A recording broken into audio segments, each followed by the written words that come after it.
Hello, my name is Lee Guzman, and I'm excited to share with you a presentation on language and cognitive development.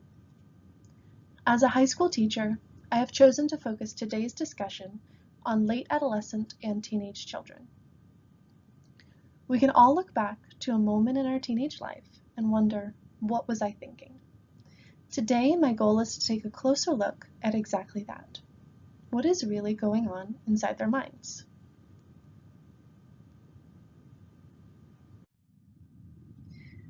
It's often a repeated question. Why do teenagers make the decisions that they do? Teens are impulsive and risk takers. From texting and driving to questionable choices in friends, we chalk up these actions to an explosion in hormones. But what if the matter goes deeper, down to the brain even?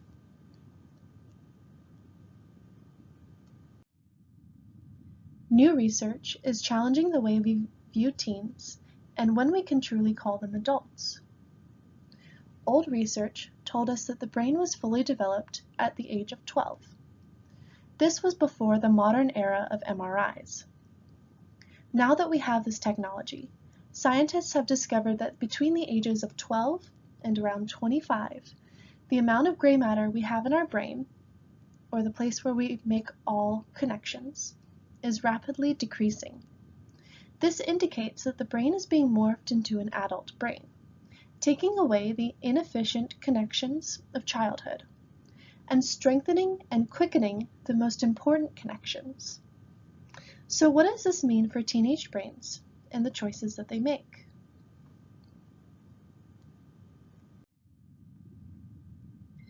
This development is found to progress in a wave, from the back of the brain to the front.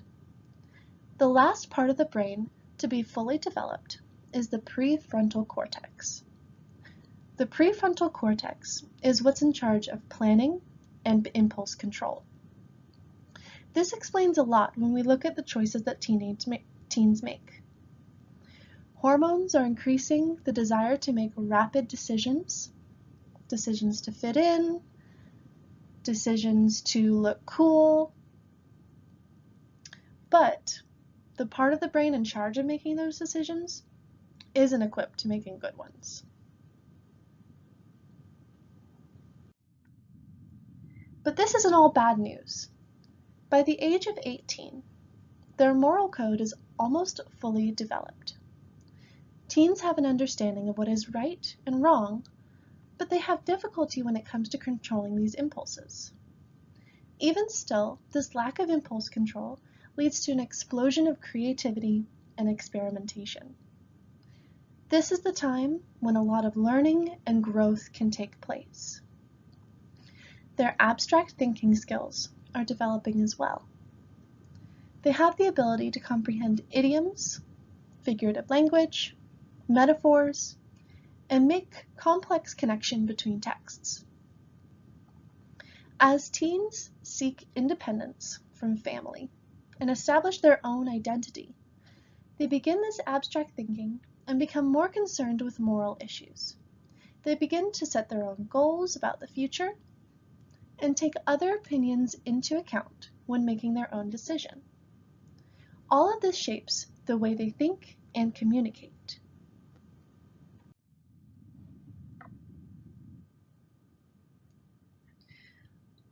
Further, children develop language fluency well before adolescence, but their oral and written language evolves over the teen years. They have now developed the ability to use more complex syntax and make word associations. The problem comes when we look at the extraordinary amount of times teens spend on media and texting. Facebook, Twitter, Instagram, Snapchat. In all of these things, they're using far fewer words than what they would usually use. Research point out that this media leads teenagers to pare down their daily vocabulary to just 800 words, even though they know an average of about 40,000.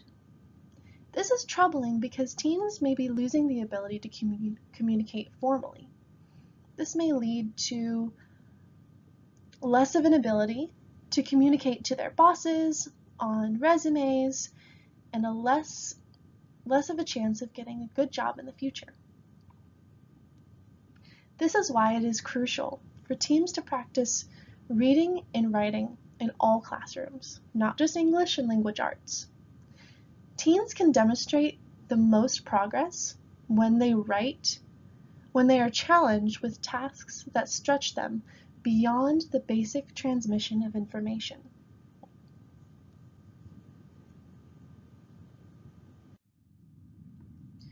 Social language skills are also of huge importance to adolescents. For instance, the ability to detect and respond to sarcasm and joking is a critical skill that teenagers with typical language development find difficult to learn. This leads to a lot of miscommunications with friends, fighting. It could even lead to bullying. This is critical because teens are at a point in their life when they value the time that they spend with friends over family. So what does this all mean for us teachers and how we structure our classrooms? It is important to realize that although students at this age want to be treated as an adult, their brains are not ready to start behaving as an adult, which means we cannot give them adult consequences. When they make poor decisions, keep in mind that their brains are not fully equipped to control impulses. They understand what is right and wrong, but they need help when it comes to slowing down and being thoughtful about their words and actions. We should also allow their creativity to shine. Allow students to create a poster or a video instead of writing a report, or accept a paper written as poetry over the traditional format.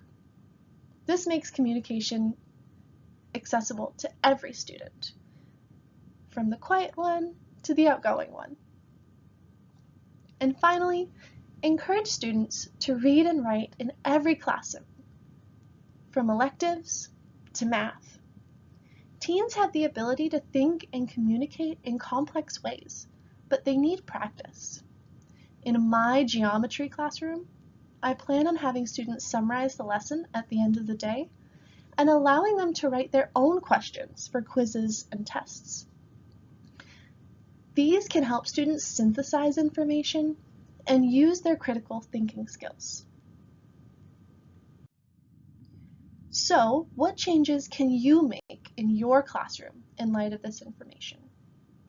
And how does this apply to teachers of all levels? Thank you, and I hope you enjoyed this presentation.